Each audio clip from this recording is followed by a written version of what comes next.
परीक्षा की। नमस्कार प्यारे विद्यार्थियों, अगर आप बिहार बोर्ड कक्षा 10वीं 2026 परीक्षा की तैयारी कर रहे हैं और भौतिकी का अध्याय 4 विद्युत धारा आपको कठिन लग रहा है तो घबराने की बिल्कुल जरूरत नहीं है, क्योंकि आज के इस वीडियो में हम पढ़ने वाले हैं विद्युत धारा के सबसे महत्वपूर्ण ऑब्जेक्टिव प्रश्न जो परीक्षा में बार बार पूछे जाते हैं। अगर आपने इस वीडियो को ध्यान से देख लिया तो परीक्षा में यह अध्याय आपके लिए आसान हो जाएगा। तो चलिए बिना समय गवाए आज का लेक्चर शुरू करते हैं। फर्स्ट नंबर क्वेश्चन से लिखा गया है। फर्स्ट नंबर क्वेश्चन में किसी वोल्ट मीटर के स्केल पर 0 वोल्ट और 1 वोल्ट के बीच 20 विभाजन चिन्ह है, तो उस वोल्ट मीटर का अल्प मापांक है। तो ऑप्शन नंबर ए में लिखा गया है 0.5 वोल्ट। ऑप्शन नंबर बी में लिखा गया है 0.05 वोल्ट। ऑप्शन नंबर सी में लिखा गया है 0.005 वोल्ट। और ऑप्शन नंबर डी में लिखा गया है 0.0005 वोल्ट। तो इसका सही आंसर हो जाएगा ऑप्शन नंबर में बी हो जाएगा। ठीक है, 0.05 वोल्ट हो जाएगा। मतलब किसी वोल्ट मीटर के स्केल पर 0 वोल्ट और 1 वोल्ट के बीच 20 विभाजन चिन्ह है, तो उस वोल्ट मीटर का अल्प मापांक है तो 0.05 वोल्ट होगा। ठीक है, तो एक क्या सही आंसर क्या हो जाएगा, तो ऑप्शन नंबर में बी हो जाएगा। ठीक है, और एक बात दोस्तों, अगर आप इस लेक्चर को शुरू से अंत तक देख लेते हैं तो आपको एग्जाम में कहीं भी दिक्कत नहीं होगा। इस चैप्टर से जितना भी क्वेश्चन आने की संभावना है वो पूरा क्वेश्चन को इसमें मतलब कवर किया गया है। ठीक है, तो आप शुरू से अंत तक अच्छा से देखिए। ठीक है, ओके। चलते नेक्स्ट क्वेश्चन लिखा गया सेकेंड नंबर में, निम्नलिखित में से कौन विद्युत विभवांतर का ऐसा मात्रक है। तो ऑप्शन नंबर ए में लिखा गया है वाट। ऑप्शन नंबर बी में लिखा गया है एम्पियर। ऑप्शन नंबर सी में लिखा गया है वोल्ट। और ऑप्शन नंबर डी में लिखा गया है ओम। तो इसका सही आंसर हो जाएगा ऑप्शन नंबर में सी हो जाएगा। ठीक है, वोल्ट हो जाएगा। और निम्नलिखित में से कौन विद्युत विभवांतर का ऐसा मात्रक है, तो वोल्ट है। ठीक है, मोस्ट वीवीआई क्वेश्चन ये है। ठीक है, बहुत इंपॉर्टेंट क्वेश्चन ये वाला है। ठीक है, और निम्नलिखित में से कौन विद्युत विभवांतर का ऐसा मात्रक है, तो वोल्ट होगा। ठीक है, ओके। सेकेंड का सही आंसर क्या हो जाएगा, तो ऑप्शन नंबर में सी हो जाएगा। ठीक है, ध्यान दीजिए विद्यार्थियों, यह प्रश्न परीक्षा की दृष्टि से बहुत महत्वपूर्ण है। ओके, अगर यह प्रश्न परीक्षा में आ जाए तो अंक पा के समझिए। ठीक है, चलते हैं नेक्स्ट की तरफ। लिखा गया है थर्ड नंबर में, भारत में उत्पादित प्रत्यावर्ती विद्युत धारा की आवृत्ति है। तो ऑप्शन नंबर ए में लिखा गया 50 Hz hertz. Option number B में लिखा गया 60 Hz। ऑप्शन नंबर सी में लिखा गया 70 Hz। और ऑप्शन नंबर डी में लिखा गया 80 Hz। तो इसका सही आंसर हो जाएगा ऑप्शन नंबर में ए हो जाएगा। ठीक है, 50 Hz हो जाएगा। मतलब भारत में उत्पादित प्रत्यावर्ती विद्युत धारा की आवृत्ति है तो 50 Hz है। ठीक है, तो थर्ड का सही आंसर क्या हो जाएगा, तो ऑप्शन नंबर में ए हो जाएगा। ठीक है, 50 Hz हो जाएगा। ओके, इस बिंदु को कॉपी में जरूर नोट कर लीजिए, यहाँ से सीधा प्रश्न बनता है। ठीक है, चलते हैं नेक्स्ट को तरफ। लिखा गया 4 नंबर में, एक माइक्रो एम्पियर विद्युत धारा निम्नलिखित में कौन सी है। एक माइक्रो एम्पियर विद्युत धारा निम्नलिखित में कौन सी है। तो ऑप्शन नंबर ए में लिखा गया है, यहाँ पे ये है ना, ये 10 के पावर -4 लिखा गया। ठीक है, ना 10 का ये जो चिन्ह है इसको पावर पढ़िएगा। ठीक है, ओके, टाइपिंग में यही आया है। ओके, इसलिए तो एक ए में लिखा गया है 10 के power -4 ampere. Option number B में लिखा गया है 10 के power -5 ampere. Option number C में लिखा गया है 10 के पावर -6 एम्पियर। और ऑप्शन नंबर डी में लिखा गया 10 के पावर -7 एम्पियर। तो इसका सही आंसर हो जाएगा ऑप्शन नंबर में सी हो जाएगा। ठीक है, 10 के पावर -6 एम्पियर हो जाएगा। मतलब एक माइक्रो एम्पियर विद्युत धारा निम्नलिखित में कौन सी है, तो 10 के पावर -6 एम्पियर है। ठीक है, तो चार का सही आंसर क्या हो जाएगा, तो ऑप्शन नंबर में सी हो जाएगा। ठीक है, चलते हैं नेक्स्ट क्वेश्चन तरफ। लिखा गया 5 नंबर में, किलोवाट घंटा बराबर होता है। किलोवाट घंटा बराबर होता है, तो ऑप्शन नंबर ए में लिखा गया है 1 यूनिट। ऑप्शन नंबर बी में लिखा गया है 1000 यूनिट। ऑप्शन नंबर सी में लिखा गया है 10,000 यूनिट। और ऑप्शन नंबर डी में लिखा है इनमें से कोई नहीं। दोस्त, ये वाला क्वेश्चन ना एग्जाम में बहुत ही बार आया है। ठीक है, इसीलिए इसको वीवीआई आकार के आप अच्छा से नोट कर लीजिएगा, मतलब कॉपी में, ओके, नोटबुक में। ये मोस्ट वीवीआई क्वेश्चन है, ये आने का संभावना पूरी रखता है 2026 एग्जाम में। इसीलिए मतलब किलोवाट घंटा बराबर होता है क्या होता है, तो मतलब 5 का सही आंसर क्या हो जाएगा, तो ऑप्शन नंबर में बी हो जाएगा। ठीक है, 1000 यूनिट हो जाएगा। मतलब किलोवाट घंटा बराबर होता है तो 1000 यूनिट होता है। ठीक है, 5 का बी हो जाएगा सही आंसर। चलते हैं नेक्स्ट क्वेश्चन तरफ। लिखा गया 6 नंबर में, वेरी मोस्ट इंपोर्टेंट ये क्वेश्चन है ये वाला। ठीक है, वेरी मोस्ट इंपोर्टेंट। ठीक है, लिखा गया एक एच पी मतलब अश्वशक्ति बराबर होता है, मतलब 1 HP बराबर होता है। ये दोस्तों ये वाला क्वेश्चन ना बहुत ही बार एग्जाम में आया है, ठीक है। तो ऑप्शन नंबर ए में लिखा गया है 746 वाट। ऑप्शन नंबर बी में लिखा गया है 946 वाट। ऑप्शन नंबर सी में लिखा गया है 756 वाट। और ऑप्शन नंबर डी में लिखा गया है 846 वाट। तो इसका सही आंसर हो जाएगा ऑप्शन नंबर में ए हो जाएगा, ठीक है। 746 वाट हो जाएगा, मतलब 1 HP अश्वशक्ति बराबर होता है तो 746 वाट होता है। ओके, 6 का सही आंसर क्या हो जाएगा, तो ऑप्शन नंबर में ए हो जाएगा, ठीक है। ओके, समझ में आ रहा है ना? अगर आ रहा है तो कमेंट में हाँ सर लिख दीजिए, ठीक है। चलते हैं नेक्स्ट को, तब लिखा है 7 नंबर में धारा मापने में किसका उपयोग होता है। तो ऑप्शन नंबर ए में लिखा गया है एम्पियर का, एमीटर का। ऑप्शन नंबर बी में लिखा गया वोल्टामीटर का। ऑप्शन नंबर सी में लिखा गया वोल्ट मीटर का। और ऑप्शन नंबर डी में लिखा गया मोनोमीटर का। तो इसका सही आंसर हो जाएगा ऑप्शन नंबर में ए हो जाएगा, ठीक है, ए मीटर का। मतलब धारा मापने में किसका उपयोग होता है, तो ए मीटर का उपयोग होता है, ठीक है, धारा मापने में। ओके, धारा मापने में किसका उपयोग होता है, तो ए मीटर का होता है। 7 का सही आंसर क्या हो जाएगा, तो ऑप्शन नंबर में ए हो जाएगा, ठीक है। तो धारा मापने में किसका उपयोग होता है, तो ए मीटर का होता है, ठीक है। चलते हैं नेक्स्ट क्वेश्चन तरफ, लिखा गया है 8 नंबर में प्रतिरोध का ऐसा मात्रक होता है। प्रतिरोध का ऐसा मात्रक होता है, तो ऑप्शन नंबर ए में लिखा गया वेरी मोस्ट इंपोर्टेंट क्वेश्चन ये वाला है, ठीक है, वेरी मोस्ट इंपोर्टेंट क्वेश्चन है। मतलब प्रतिरोध का ऐसा मात्रक क्या होता है, तो ऑप्शन नंबर ए में लिखा गया है एम्पियर। ऑप्शन नंबर बी में लिखा गया है ओम। ऑप्शन नंबर सी में लिखा गया है अर्ग। और ऑप्शन नंबर डी में लिखा गया है वाट। तो इसका सही आंसर हो जाएगा ऑप्शन नंबर में क्या हो जाएगा, प्रतिरोध का ऐसा मात्रक तो एम ओम होगा, ठीक है। चलते हैं नेक्स्ट मतलब, आठ प्रतिरोध का ऐसा मात्रा क्या होगा, तो ओम होगा, ठीक है। 8 का सही आंसर क्या हो जाएगा, तो ऑप्शन नंबर बी हो जाएगा, ठीक है। तो चलते हैं दोस्तों नेक्स्ट क्वेश्चन की तरफ, लिखा गया है 9 नंबर में लिखा गया 1 वोल्ट कहलाता है। मोस्ट रिपीटेड क्वेश्चन वाला है, ठीक है, मोस्ट वीवीआई क्वेश्चन है। मतलब 1 वोल्ट कहलाता है, तो ऑप्शन नंबर ए में लिखा गया 1 जूल बट्टा में सेकेंड। ऑप्शन नंबर बी में लिखा गया 1 जूल बट्टा में कोलॉम। ऑप्शन नंबर सी में लिखा गया 1 जूल बट्टा में एम्पियर। और ऑप्शन नंबर डी में लिखा गया इनमें से कोई नहीं। तो इसका सही आंसर हो जाएगा ऑप्शन नंबर में ए हो जाएगा, ठीक है, 1 जूल बट्टा में सेकंड हो जाएगा। मतलब 1 वोल्ट कहलाता है तो 1 जूल बट्टा में सेकंड होगा, ठीक है। 9 का सही आंसर क्या हो गया, तो ऑप्शन नंबर में ए हो जाएगा, ठीक है। अधिकांश विद्यार्थी यहीं पर गलती कर देते हैं, आपको यह गलती बिल्कुल नहीं करनी है, ठीक है। जो हम आपको बताते हैं वो क्वेश्चन को आप रट जाइएगा, मतलब घोर के पी लीजिएगा, ठीक है। चलते हैं नेक्स्ट क्वेश्चन तरफ, लिखा है 10 नंबर में विद्युत शक्ति का ऐसा मात्रक होता है। मोस्ट इंपोर्टेंट क्वेश्चन है, ठीक है, वीवीआई क्वेश्चन है। मतलब विद्युत शक्ति का ऐसा मात्रक होता है, तो ऑप्शन नंबर ए में लिखा गया है वाट। ऑप्शन नंबर बी में लिखा गया है वोल्ट। ऑप्शन नंबर सी में लिखा गया है एम्पियर। और ऑप्शन नंबर डी में लिखा गया है ओम। तो इसका सही आंसर हो जाएगा ऑप्शन नंबर में सी हो जाएगा, ठीक है, एम्पियर हो जाएगा। मतलब विद्युत शक्ति का ऐसा मात्रक होता है तो एम्पियर होता है, ठीक है। 10 का सही आंसर क्या हो जाएगा, तो ऑप्शन नंबर में सी हो जाएगा, ठीक है। चलते हैं नेक्स्ट क्वेश्चन तरफ, लिखा गया 11 नंबर में आवेश का ऐसा मात्रक होता है, तो ऑप्शन नंबर ए में आवेश का ऐसा मात्रक होता है, तो ऑप्शन नंबर ए में लिखा गया वोल्ट। ऑप्शन नंबर बी में लिखा गया है ओम। ऑप्शन नंबर सी में लिखा गया है जूल।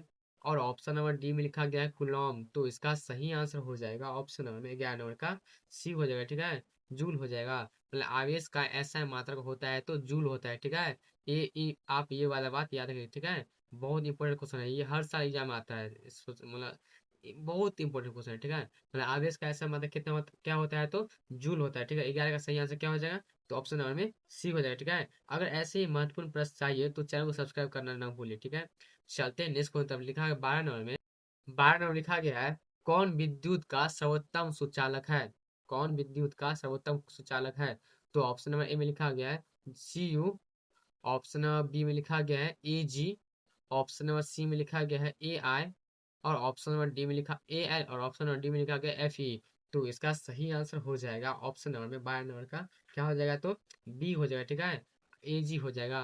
मतलब कौन विद्युत का सर्वोत्तम सुचालक है, तो AG होगा, ठीक है। 12 का सही आंसर क्या हो जाएगा, तो ऑप्शन नंबर में बी हो जाएगा।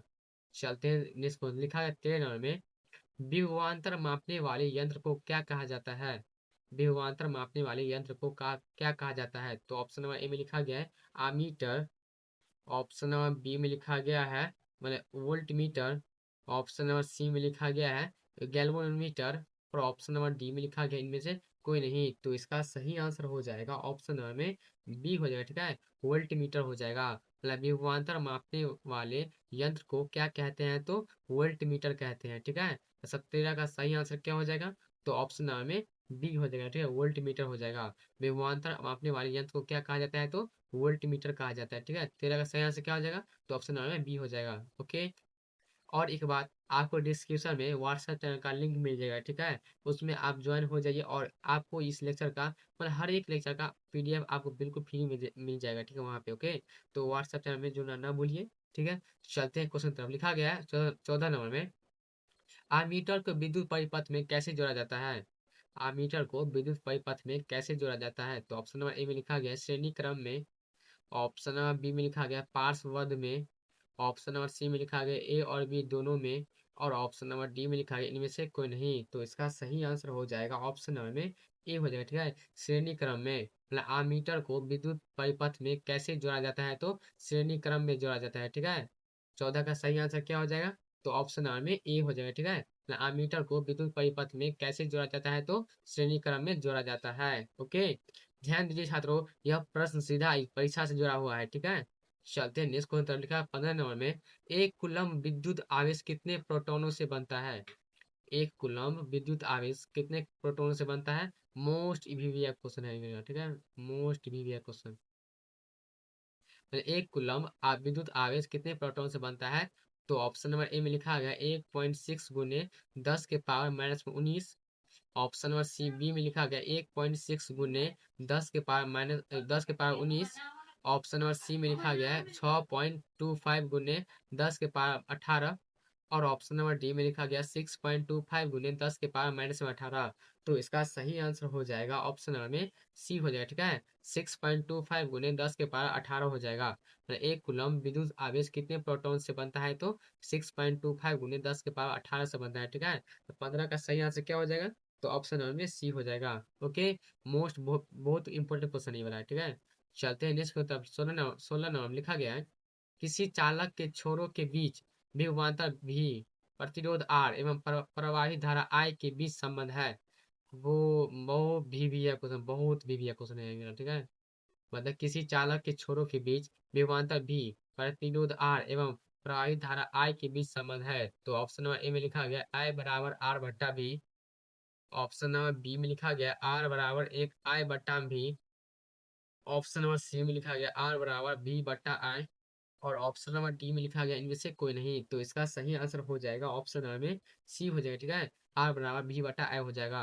मतलब किसी चालक के छोरों के बीच विभवांतर भी, प्रतिरोध आर एवं प्रवाहित धारा आई के बीच संबंध है, तो आर बराबर बी बटा आई होगा। ठीक है, तो 16 का सही आंसर क्या हो जाएगा, तो ऑप्शन नंबर में सी हो जाएगा। ठीक है, आर बराबर बी बटा आई। ओके, चलते हैं नेक्स्ट को, तब लिखा है 17 नंबर में, आर ओम प्रतिरोध वाले एन प्रतिरोधों को समानांतर क्रम में जोड़ने पर तुल्य प्रतिरोध होगा, तो ऑप्शन नंबर ए में लिखा गया N R, option number B में लिखा गया है एन बट्टा आर, ऑप्शन नंबर सी में लिखा गया है आर बट्टा में एन, और ऑप्शन नंबर डी में लिखा गया इनमें से कोई नहीं, तो इसका सही आंसर हो जाएगा ऑप्शन नंबर 17 नंबर का ए हो जाएगा। ठीक है, एन आर हो जाएगा। मतलब आर ओम प्रतिरोध वाले एन प्रतिरोधों को समानांतर क्रम में जोड़ने पर तुल्य प्रतिरोध होगा, तो एन आर होगा। ठीक है, 17 का सही आंसर क्या हो जाएगा, तो ऑप्शन नंबर में ए हो जाएगा। ठीक है, वेरी मोस्ट इम्पोर्टेंट, एग्जाम में पक्का आएगा। ठीक है, इसलिए आप लोग पूरा फोकस कॉन्सेंट्रेट होकर पढ़ाई कीजिए। ठीक है, चलते हैं नेक्स्ट क्वेश्चन तरफ। लिखा गया 18 नंबर में,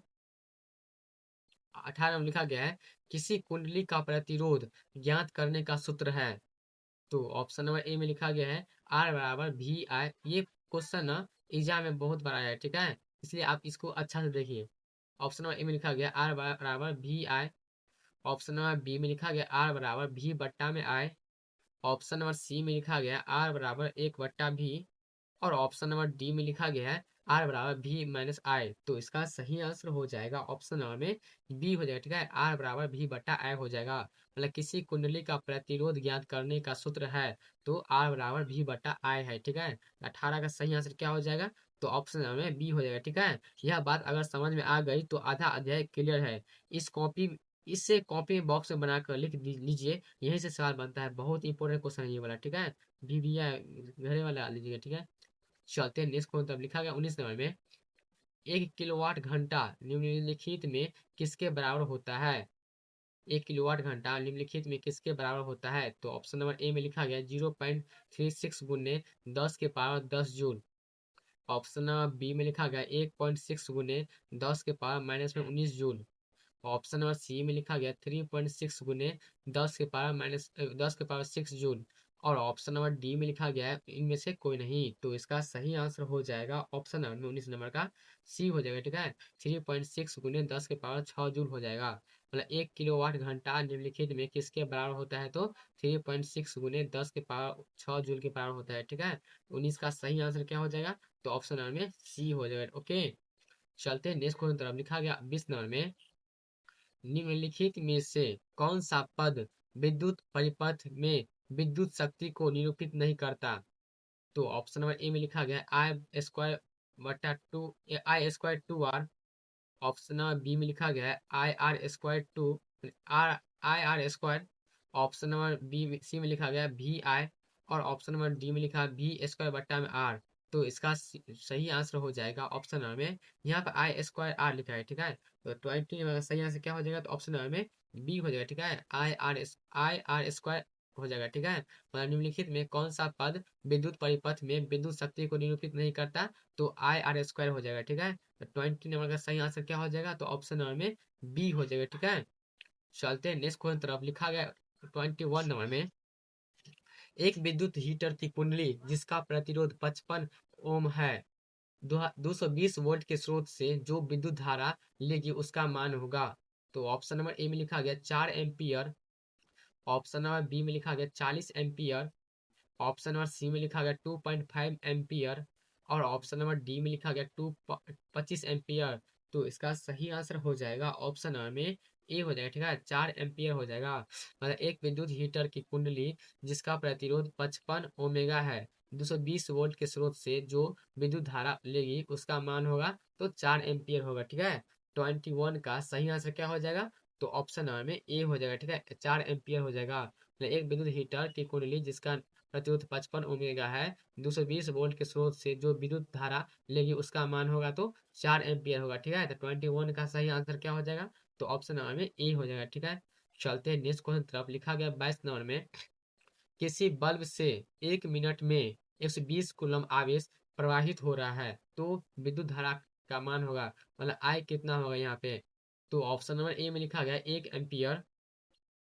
ऑप्शन नंबर बी में लिखा गया है 2 एम्पियर। ऑप्शन नंबर सी में लिखा गया 3 एम्पियर। और ऑप्शन नंबर डी में लिखा गया है 4 एम्पियर। यह लाइन जैसा का तैसा याद रखनी है, भूलना नहीं। यह प्रश्न एक नंबर फिर से समझिए। ठीक है, बहुत इंपॉर्टेंट क्वेश्चन ये वाला है। ठीक है, तो 22 का सही आंसर क्या हो जाएगा? तो ऑप्शन नंबर में बी हो जाएगा। ठीक है, 2 एम्पियर हो जाएगा। मतलब किसी बल्ब से 1 मिनट में 120 कूलम आवेश प्रवाहित हो रहा है तो विद्युत धारा का मान होगा तो 2 एम्पियर होगा। ठीक है, 22 का सही आंसर क्या हो जाएगा? तो ऑप्शन नंबर में बी हो जाएगा। चलते हैं नेक्स्ट क्वेश्चन तरफ। लिखा गया 23 नंबर में किसी बल्ब से 220 वोल्ट पर 2A की धारा प्रवाहित होती है तो फिलामेंट का प्रतिरोध होगा। तो ऑप्शन नंबर ए में लिखा गया 55 ओमेगा मतलब ओम। ऑप्शन नंबर बी में लिखा गया 110 ओम। ऑप्शन नंबर सी में लिखा गया है 220 ओम। और ऑप्शन नंबर डी में लिखा गया है 440 ओम। ज्यादातर छात्र यहाँ पर जल्दीबाजी से गलती कर देते हैं। ठीक है, ओके, अगर ये सवाल परीक्षा में आ जाए तो मुस्कुराते हुए लिखना है भाई, कोई टेंशन नहीं लेना है। ठीक है, फाड़ देना है एग्जाम को। मतलब किसी बल्ब से 220 वोल्ट पर 2A की धारा प्रवाहित होती है तो फिलामेंट का प्रतिरोध क्या होगा? तो 23 का सही आंसर क्या हो जाएगा? तो ऑप्शन नंबर में सी हो जाएगा। ठीक है, 220 ओम हो जाएगा। ओके, तो 23 का सही आंसर क्या हो जाएगा? तो ऑप्शन नंबर में सी हो जाएगा। ठीक है, चलते ओम यहाँ ऐसे होता है। ठीक है, ऐसे ओम होता है। ठीक है, ऐसे ओम होता है। यहाँ पे ये ऐसे लिखा है सब। ओके, सबटा। चलते नेक्स्ट मतलब लिखा गया 24 नंबर में किसी विद्युत बल्ब पर 220 वोल्ट तथा 100 वाट अंकित है। जब इसे 110 वोल्ट पर प्रचालित करते हैं तब इसके द्वारा उपभोक्त शक्ति कितनी होती है? तो ऑप्शन नंबर ए में लिखा गया है 100 वाट। ऑप्शन नंबर बी में लिखा गया है 75 वाट। ऑप्शन नंबर सी में लिखा गया है 50 वाट। और ऑप्शन नंबर डी में लिखा गया 25 वाट, तो इसका सही आंसर हो जाएगा ऑप्शन नंबर में डी हो जाएगा। ठीक है, 25 वाट हो जाएगा। मतलब किसी विद्युत बल्ब पर 220 वोल्ट तथा 100 वाट अंकित है, तब जब इसे 110 वोल्ट पर प्रचालित करते हैं, तब इसके द्वारा उपभोग शक्ति कितनी होती है, तो 25 वाट होती है। ठीक है, 24 का सही आंसर क्या हो जाएगा, तो ऑप्शन नंबर में डी हो जाएगा। ओके, चलते हैं नेक्स्ट क्वेश्चन। लिखा गया है 25 नंबर में, विद्युत बल्ब में फिलामेंट तार बना होता है। मोस्ट रिपीटेड क्वेश्चन है, ये वाला बहुत ही बार एग्जाम है। ठीक है, बहुत ही बार आया है। मतलब विद्युत बल्ब में फिलामेंट तार बना होता है, तो ऑप्शन नंबर ए में लिखा गया है एल्युमिनियम का, ऑप्शन नंबर बी में लिखा गया है तांबे का, ऑप्शन नंबर सी में लिखा गया लोहे का, और ऑप्शन नंबर डी में लिखा गया टंगस्टन का। तो इसका सही आंसर हो जाएगा ऑप्शन नंबर में डी हो जाएगा। ठीक है, टंगस्टन का।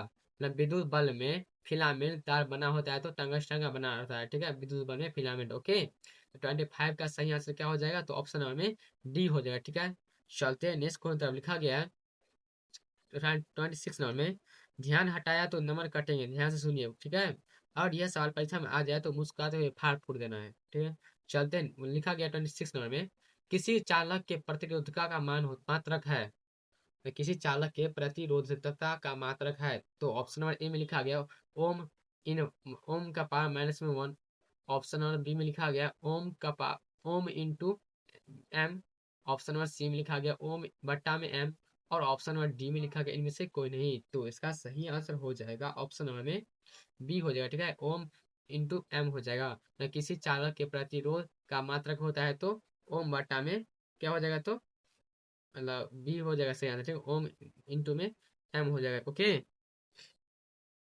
चलते हैं नेक्स्ट क्वेश्चन तरफ। लिखा गया है 26 का सही आंसर क्या हो जाएगा, तो ऑप्शन नंबर में बी हो जाएगा। ठीक है, चलते हैं नेक्स्ट क्वेश्चन तरफ। 27 नंबर में लिखा गया है, विद्युत फ्यूज विद्युत धारा के किस प्रभाव पर कार्य करता है। बहुत मोस्ट इंपोर्टेंट क्वेश्चन है ये वाला, बहुत मोस्ट इंपोर्टेंट। विद्युत फ्यूज विद्युत धारा के किस प्रभाव पर कार्य करता है, तो ऑप्शन नंबर ए में लिखा गया ऊष्मीय प्रभाव पर, ऑप्शन नंबर बी में लिखा गया चुंबकीय प्रभाव पर, ऑप्शन नंबर सी में लिखा गया रासायनिक प्रभाव पर, और ऑप्शन नंबर डी में लिखा गया इनमें से कोई नहीं। तो इसका सही आंसर हो जाएगा ऑप्शन नंबर में 27 का क्या हो जाएगा, तो ए हो जाएगा। ठीक है, उसमें प्रभाव हो जाएगा। मतलब विद्युत फ्यूज विद्युत धारा के किस प्रभाव पर कार्य करता है, तो ऊष्मीय प्रभाव पर कार्य करता है। ठीक है, तो 27 का सही आंसर क्या हो जाएगा, तो ऑप्शन नंबर में ए हो जाएगा। ठीक है, ऊष्मीय प्रभाव पर कार्य करता है। ओके, चलते हैं नेक्स्ट को तरफ। लिखा गया 28 नंबर में, 100 वाट इंटू 220 वोल्ट के विद्युत बल्ब के तंतु का प्रतिरोध क्या होगा, तो ऑप्शन नंबर ए में लिखा गया है 900 ओम, ऑप्शन नंबर बी में लिखा गया 484 ओम, ऑप्शन नंबर सी में लिखा गया 220 ओम, और ऑप्शन नंबर डी में लिखा गया 100 ओम। तो इसका सही आंसर हो जाएगा ऑप्शन नंबर में बी हो जाएगा। ठीक है, 484 ओम हो जाएगा। मतलब 100 वाट 220 वोल्ट के विद्युत बल्ब के तंतु का प्रतिरोध क्या होगा, तो 484 ओम होगा। ठीक है, तो 28 का सही आंसर क्या हो जाएगा, तो ऑप्शन नंबर में बी हो जाएगा। ठीक है, यहाँ से हर सवाल कोई ना कोई सवाल जरूर आता है। ठीक है, इसलिए आप पूरा कॉन्सेंट्रेट होकर पढ़ाई कीजिए। ओके, अभी जो बताया गया है उसे मन में दोहरा लीजिए। ठीक है, चलते हैं इसको। तब लिखा गया है 29 नंबर में, लिखा गया 100 वाट का विद्युत बल्ब 250 वोल्ट के विद्युत मेन से जोड़ा जाता है, बल्ब से प्रवाहित धारा का मान होगा।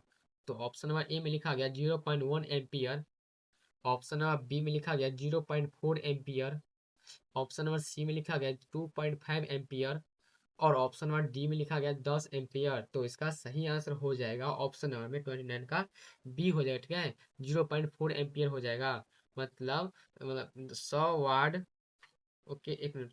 100 वाट का विद्युत बल्ब 250 वोल्ट के विद्युत मेन से जोड़ा जाता है, तो बल्ब से प्रवाहित धारा का मान होगा, तो 0.4 एम्पियर होगा। ठीक है, चलते हैं नेक्स्ट क्वेश्चन तरफ। लिखा गया है 39 में, जब किसी चालक तार से विद्युत धारा प्रवाहित होती है, तो गतिशील कण होते हैं। मोस्ट रिपीटेड क्वेश्चन मिला है, बहुत ही बार क्वेश्चन आया ये क्वेश्चन। ठीक है, ओके, मतलब 39, जब किसी चालक तार से विद्युत धारा प्रवाहित होती है, तो गतिशील कण क्या होते हैं, तो ऑप्शन नंबर ए में लिखा गया है परमाणु, ऑप्शन नंबर बी में लिखा गया है आयन, ऑप्शन नंबर सी में लिखा गया प्रोटॉन, और ऑप्शन नंबर डी में लिखा गया इलेक्ट्रॉन। तो इसका सही आंसर हो जाएगा ऑप्शन नंबर में 30 नंबर का क्या हो जाएगा, तो डी हो जाएगा। ठीक है, इलेक्ट्रॉन हो जाएगा। मतलब जब किसी चालक तार से विद्युत धारा प्रवाहित होती है तो गतिशील कण क्या होते हैं, तो इलेक्ट्रॉन होते हैं। ठीक है, 30 का सही आंसर क्या हो जाएगा, तो ऑप्शन नंबर में डी हो जाएगा। ठीक है, इलेक्ट्रॉन हो जाएगा। ओके,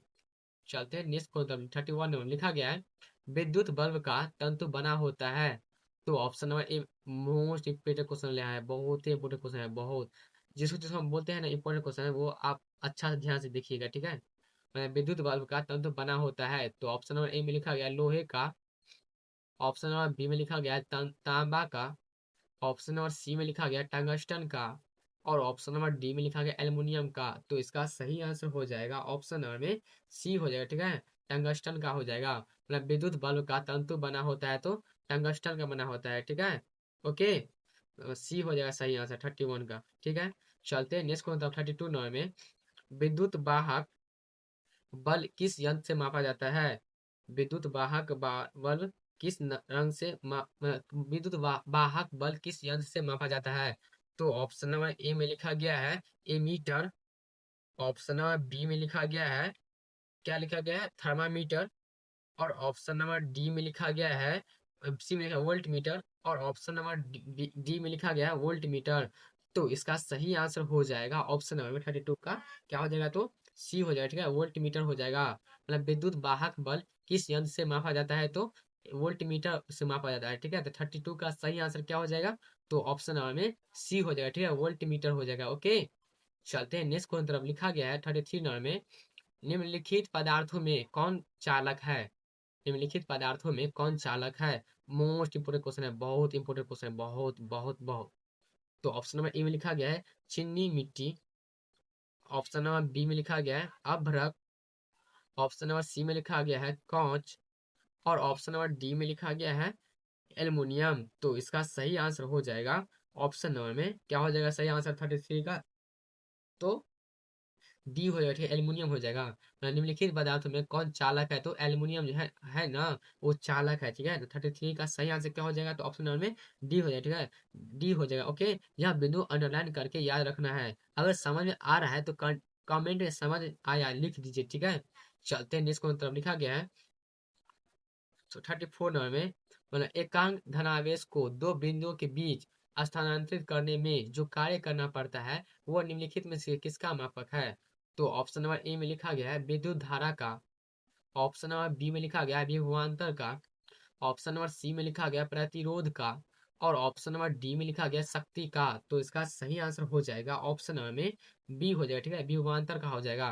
मतलब एकांक धनावेश को दो बिंदुओं के बीच स्थानांतरित करने में जो कार्य करना पड़ता है वह निम्नलिखित में किसका मापक है, तो विभवांतर का मापक है। ठीक है, तो 34 का सही आंसर क्या हो जाएगा, तो ऑप्शन नंबर में बी हो जाएगा। ठीक है, विभवांतर का मापक है। ओके, चलते हैं नेक्स्ट को तरफ। लिखा गया 35 नंबर में, जब किसी तार में विद्युत धारा प्रवाहित होती है तो तब गतिशील कण होते हैं। रिपीट हो गया क्वेश्चन, तभी चलते हैं। तो ऑप्शन नंबर ए में लिखा गया परमाणु। यह छोटा सा प्रश्न बहुत बड़ा काम करता है। ठीक है, यहाँ पर छात्र इकाई मतलब क्या यहाँ भूल जाते हैं। ठीक है, इसीलिए बोल रहे हैं। तो ऑप्शन नंबर ए में लिखा गया परमाणु, ऑप्शन नंबर बी में लिखा गया है आयन, ऑप्शन नंबर सी में लिखा गया है प्रोटॉन, और ऑप्शन नंबर डी में लिखा गया है इलेक्ट्रॉन। तो इसका सही आंसर हो जाएगा ऑप्शन नंबर में डी हो जाएगा। ठीक है, इलेक्ट्रॉन हो जाएगा। मतलब जब किसी तार में विद्युत धारा प्रवाहित होती है तब गतिशील कण कण क्या होते हैं, तो इलेक्ट्रॉन होते हैं। ठीक है, चलते हैं नेक्स्ट को तरफ। लिखा गया 36 नंबर में, चालक से होने वाले आवेश के प्रभाव को क्या कहते हैं। Very most important question, very most important question भी आया है। ठीक है, मतलब चालक से होने वाले आवेश के प्रभाव को क्या कहते हैं। तो ऑप्शन नंबर ए में लिखा गया धारा विद्युत, ऑप्शन नंबर बी में लिखा गया कन्वेंशनल, ऑप्शन नंबर कन्वेंशनल, और ऑप्शन नंबर सी में लिखा गया विभव, और ऑप्शन नंबर डी में लिखा गया विभवांतर। तो इसका सही आंसर हो जाएगा ऑप्शन नंबर में ए हो जाएगा। ठीक है, मतलब धारा विद्युत हो जाएगा। तो चालक से होने वाले आवेश के प्रभाव को क्या कहते हैं, तो धारा विद्युत कहते हैं। ठीक है, तो 36 का सही आंसर क्या हो जाएगा, तो ऑप्शन नंबर में ए हो जाएगा। ठीक है, धारा विद्युत हो जाएगा। चलते हैं नेक्स्ट को तरफ। लिखा गया है 37 नंबर में, एक मिनट, इस प्रश्न को देखकर घबराना नहीं है। ठीक है, ओके, लिखा गया है वस्तुओं को रगड़ने पर जो आवेश के कण स्थानांतरित होते हैं वह है। मोस्ट रिपीटेड क्वेश्चन है, most repeated question, most important question. मतलब वस्तुओं को रगड़ने पर जो आवेश का कण स्थानांतरित होते हैं वह है। तो ऑप्शन नंबर ए में लिखा गया इलेक्ट्रॉन है, ऑप्शन नंबर बी में लिखा गया प्रोटॉन है, ऑप्शन नंबर सी में लिखा गया न्यूट्रॉन है, और ऑप्शन नंबर डी में लिखा गया इनमें से कोई नहीं। तो इसका सही आंसर हो जाएगा ऑप्शन नंबर में ए हो जाएगा। ठीक है, इलेक्ट्रॉन स्थानांतरित होते हैं, वो कौन है? तो इलेक्ट्रॉन है। ठीक है, ओके। यह कंसेप्ट क्लियर होने वाला सवाल है। ठीक है, इसे याद कर लिया तो नंबर पक्का। चलते हैं नेक्स्ट को, तब लिखा है 38 नंबर में, प्रोटॉन पर कैसा आवेश होता है? मोस्ट इंपोर्टेंट क्वेश्चन है, मोस्ट इंपोर्टेंट क्वेश्चन। ठीक है, लिखा गया प्रोटॉन पर कैसा आवेश होता है? तो ऑप्शन नंबर ए में लिखा गया है धन आवेश, ऑप्शन नंबर बी में लिखा गया ऋण आवेश, ऑप्शन नंबर सी में लिखा गया कोई आवेश नहीं, और ऑप्शन नंबर डी में लिखा गया इनमें से कोई नहीं। तो इसका सही आंसर हो जाएगा ऑप्शन नंबर में 38 का क्या हो जाएगा? तो बी हो जाएगा। ठीक है, ऋण आवेश होगा, मतलब माइनस आवेश होता है। ओके, नहीं नहीं, ये होगा सही आंसर। ठीक है, धन आवेश होता है। ठीक है, तो प्रोटॉन पर कैसा आवेश होता है? तो धन आवेश होता है। ठीक है, और इलेक्ट्रॉन पर होता है ऋण आवेश, मतलब निगेटिव होता है। ओके, प्रोटॉन में होता है तो प्लस होता है, प्रोटॉन इलेक्ट्रॉन में क्या होता है? तो माइनस होता है। ठीक है, चलते हैं दोस्तों, तब लिखा गया है इलेक्ट्रॉन पर कैसा आवेश होता है? तो ऑप्शन नंबर ए में लिखा गया है मतलब धन आवेश, ऑप्शन नंबर बी में लिखा गया है ऋण आवेश, ऑप्शन नंबर बी सी में लिखा गया कोई आवेश नहीं, और ऑप्शन नंबर डी में लिखा है इनमें से कोई नहीं। ध्यान दीजिए, यहाँ पर सीधी भाषा में पूछा जाता है। ठीक है, यह प्रश्न ऑब्जेक्टिव में बार बार दोहराया जाता है। ओके, तो इलेक्ट्रॉन का कैसा आवेश रहता है? तो ऋण आवेश रहता है। ठीक है, ऐसे होता है इलेक्ट्रॉन, ऐसे एक मिनट, ऐसे होता है, ई माइनस होता है। ठीक है, ऋण आवेश, इसको इसको ही आवेश कहते हैं, इसको आवेश कहते हैं। ठीक है, आप प्रोटॉन ऐसे होता है, प्रोटॉन पी रहता है, आप ऊपर प्लस होता है। ठीक है, तो ये इलेक्ट्रॉन हो गया। अब प्रोटॉन, इलेक्ट्रॉन में क्या होता है? तो माइनस होता है, और प्रोटॉन में क्या होता है? तो प्लस होता है। ठीक है, चलते हैं इसको, तो 40 नंबर लिखा गया है समान आवेश के बीच क्या होता है? मोस्ट क्वेश्चन भी है, बहुत आसान क्वेश्चन है। जैसे क्वेश्चन बिहार बोर्ड का फेवरेट है। ठीक है, यही से क्वेश्चन घुमा फिरा कर आता है एग्जाम में। ओके, तो ऑप्शन नंबर ए में लिखा गया आकर्षण, ऑप्शन नंबर बी में लिखा गया है विकर्षण। यह लाइन सुनते ही समझ जाना सही उत्तर सही है। ठीक है, बोर्ड परीक्षा में ऐसे ही घुमा फिरा कर पूछा जाता है। ओके, ऑप्शन नंबर सी में लिखा गया ए और बी दोनों, और ऑप्शन नंबर डी में लिखा गया इनमें से कोई नहीं। तो इसका सही आंसर हो जाएगा ऑप्शन नंबर में डी हो जाएगा। ठीक है, इनमें से कोई नहीं होगा। ठीक है, ओके, मैं समान आवेश के बीच क्या होता है? तो इनमें से कोई नहीं होता है। ओके, ठीक है, 40 का सही आंसर क्या हो जाएगा? तो ऑप्शन नंबर में डी हो जाएगा। ओके, चलते हैं नेक्स्ट को, तब लिखा गया है 41 नंबर में, विभवांतर मापने के लिए निम्नलिखित में किस युक्ति का उपयोग किया जाता है?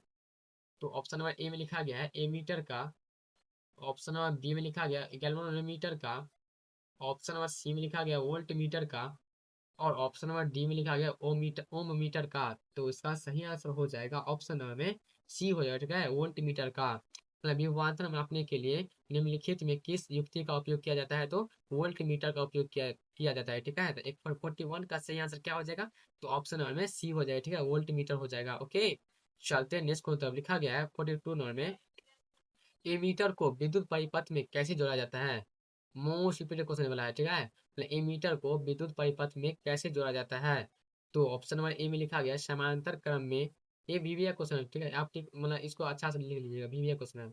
ऑप्शन नंबर बी में लिखा गया है श्रेणी क्रम में, option number C, option number C में लिखा गया ए और बी दोनों में, और ऑप्शन नंबर डी में लिखा गया इनमें से कोई नहीं। यह सवाल छोड़ना मतलब आसान नंबर छोड़ना, यह बिंदु डिवीजन के लिए सबसे जरूरी है। ओके, तो एमीटर को विद्युत परिपथ में कैसे जोड़ा जाता है? तो 42 का सही आंसर क्या हो जाएगा? तो ऑप्शन नंबर में बी हो जाएगा। ठीक है, श्रेणी क्रम में जोड़ा जाता है। तो एमीटर को विद्युत परिपथ में कैसे जोड़ा जाता है? तो श्रेणी क्रम में जोड़ा जाता है। ठीक है, तो 42 का सही आंसर क्या हो जाएगा? तो ऑप्शन नंबर में बी हो जाएगा। ओके, चलते हैं नेक्स्ट तरफ, लिखा गया 43 नंबर में, विद्युत परिपथ में विद्युत धारा की माप किससे की जाती है? तो ऑप्शन नंबर ए में लिखा गया एमीटर से, ऑप्शन नंबर बी में लिखा गया वोल्ट मीटर से, वोल्टा मीटर से, ऑप्शन नंबर सी में लिखा गया गैल्वेनोमीटर से, और ऑप्शन नंबर डी में लिखा गया इनमें से कोई नहीं। तो इसका सही आंसर हो जाएगा ऑप्शन नंबर में क्या हो जाएगा 43 का? तो ए हो जाएगा। ठीक है, एमीटर से विद्युत परिपथ में विद्युत धारा की माप किससे की जाती है? तो एमीटर से की जाती है। ठीक है, ओके, इस प्रश्न को गलत करने की बिल्कुल अनुमति नहीं है, यह बहुत आसान क्वेश्चन है भाई। ओके, चलते हैं इसको तरफ, लिखा गया 44 नंबर में, निम्नलिखित में से किसमें धन प्लस या ऋण माइनस का चिन्ह अंकित नहीं होता? मतलब किसमें प्लस और माइनस का मतलब चिन्ह नहीं रहता है? ठीक है, तो ऑप्शन नंबर ए में लिखा गया है बैटरी में, ऑप्शन नंबर सी बी में लिखा गया है एमीटर में, ऑप्शन नंबर सी में लिखा गया है वोल्ट मीटर में, और ऑप्शन नंबर डी में लिखा गया है प्रतिरोधक में। ओके, अभी ध्यान से देखिए भाई। ओके, तो इसका सही आंसर हो जाएगा ऑप्शन नंबर 44 का डी हो जाएगा, ठीक है, डी हो जाएगा प्रतिरोधक में। निम्नलिखित में से किसमें धन प्लस या ऋण माइनस का चिन्ह अंकित नहीं होता है, तो प्रतिरोधक में नहीं होता है, ठीक है, प्लस और माइनस का चिन्ह नहीं होता है प्रतिरोधक में। ओके, तो 44 का सही आंसर क्या हो जाएगा, तो ऑप्शन नंबर में डी हो जाएगा, ठीक है, प्रतिरोधक में। चलते हैं नेक्स्ट क्वेश्चन तरफ। 45 में लिखा गया है 3 ओम के 3 प्रतिरोधों को समानांतर क्रम समूह में सामूहिक करने पर समतुल्य प्रतिरोध क्या होगा। तो ऑप्शन नंबर ए में लिखा गया है 10 ओम, ऑप्शन नंबर बी में लिखा गया है 9 ओम, ऑप्शन नंबर सी में लिखा गया है 8 ओम, और ऑप्शन नंबर डी में लिखा गया है 1 ओम। तो इसका सही आंसर हो जाएगा ऑप्शन नंबर 45 का, क्या हो जाएगा 45 का सही आंसर, तो डी हो जाएगा, ठीक है, 1 ओम हो जाएगा। ओके, मतलब मतलब 3 ओम के 3 प्रतिरोधकों को समानांतर क्रम समूहन में सामूहिक सामूहिक करने पर समतुल्य प्रतिरोध क्या होगा, तो 1 ओम होगा। ओके, ठीक है, चलते हैं नेक्स्ट क्वेश्चन तरफ। लिखा गया है 46 नंबर में बैटरी से किस प्रकार की धारा प्राप्त होती है। मोस्ट रिपीटेड क्वेश्चन है ये वाला, मोस्ट रिपीटेड क्वेश्चन, ठीक है, मतलब बैटरी से किस प्रकार की धारा प्राप्त होती है। तो ऑप्शन नंबर ए में लिखा गया प्रत्यावर्ती धारा, ऑप्शन नंबर बी में लिखा गया दिश धारा, ऑप्शन नंबर सी में लिखा गया ए एवं बी दोनों, और ऑप्शन नंबर डी में लिखा गया इनमें से कोई नहीं। तो इसका सही आंसर हो जाएगा ऑप्शन नंबर में बी हो जाएगा, ठीक है, दिष्ट धारा हो जाएगा। तो बैटरी से किस प्रकार की धारा प्राप्त होती है, तो दिष्ट धारा प्राप्त होती है, ठीक है, बैटरी से। ओके, चलते हैं नेक्स्ट क्वेश्चन। 46 का सही आंसर क्या हो जाएगा, तो ऑप्शन नंबर में बी हो जाएगा, ठीक है। ऐसे ही आप पूरा कॉन्सेंट्रेट होकर पढ़ाई कीजिए, और अगर इस लेक्चर को पूरा आप देख लिए ना, आप बहुत बहुत अच्छा है, ठीक है। ओके, इसी लेक्चर से आपको आसानी से इस चैप्टर जितना भी क्वेश्चन रहेगा वो पूरा क्लियर हो जाएगा, ठीक है। 47 में लिखा गया है विद्युत धारा उत्पन्न करने की युक्ति को क्या कहते हैं। मोस्ट रिपीटेड क्वेश्चन है, बहुत ही बार एग्जाम आया है, बहुत बार क्वेश्चन बैंक का क्वेश्चन है ये वाला। विद्युत धारा उत्पन्न करने की युक्ति को क्या कहते हैं। तो ऑप्शन नंबर ए में लिखा गया एमीटर, ऑप्शन नंबर बी में लिखा गया मीटर, ऑप्शन नंबर सी में लिखा गया है जनित्र, और ऑप्शन नंबर डी में लिखा गया है वोल्ट मीटर। तो इसका सही आंसर हो जाएगा ऑप्शन नंबर में, क्या हो जाएगा इसका सही आंसर, तो 47 का मतलब सी हो जाएगा, ठीक है, जनित्र हो जाएगा। ओके, इस पॉइंट को भूल गए तो सवाल गलत है, ठीक है। ओके, यहाँ पर नंबर काटने की वजह सिर्फ लापरवाही होती है। ओके, अगर यह प्रश्न ऑब्जेक्टिव सेक्शन का हीरो है समझ लीजिए, ठीक है। चलते नेक्स्ट क्वेश्चन 48 में लिखा गया है जब किसी चालक से विद्युत धारा प्रवाहित होती है तो चालक क्या हो जाता है। तो ऑप्शन नंबर ए में लिखा गया ठंडा, ऑप्शन नंबर बी में लिखा गया नरम, और ऑप्शन नंबर सी में लिखा गया है गरम, और ऑप्शन नंबर डी में लिखा गया है सभी। तो इसका सही आंसर हो जाएगा ऑप्शन नंबर 48 का सी हो जाएगा, ठीक है। अगर इसे पढ़ते ही मन में बोलना है हाँ हाँ ये आता है, ठीक है, क्योंकि ये बहुत क्वेश्चन बहुत आसान सा क्वेश्चन है, ठीक है।